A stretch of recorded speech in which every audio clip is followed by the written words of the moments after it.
Buonasera e ben ritrovati con una nuova edizione del TG Flash di Noi Sicilia. In apertura non c'è tregua per le morti sul lavoro in Sicilia. L'ultima tragedia si è consumata a Camastri in provincia di Agrigento, dove un 62enne ha perso la vita dopo essere precipitato dalla scala di una betoniera, probabilmente a causa di un malore. Le indagini sono in corso per far luce sulla vicenda.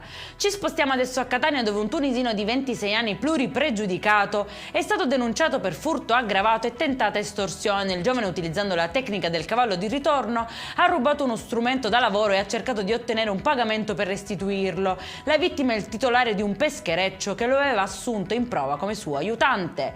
Sorpresi e arrestati due uomini mentre rubavano rame e materiale ferroso dall'impianto elettrico e idrico del faro di Augusta, situato in una zona militare recintata. L'azione ha causato una temporanea interruzione dell'alimentazione elettrica, mettendo a rischio la sicurezza delle navi in transito nel porto.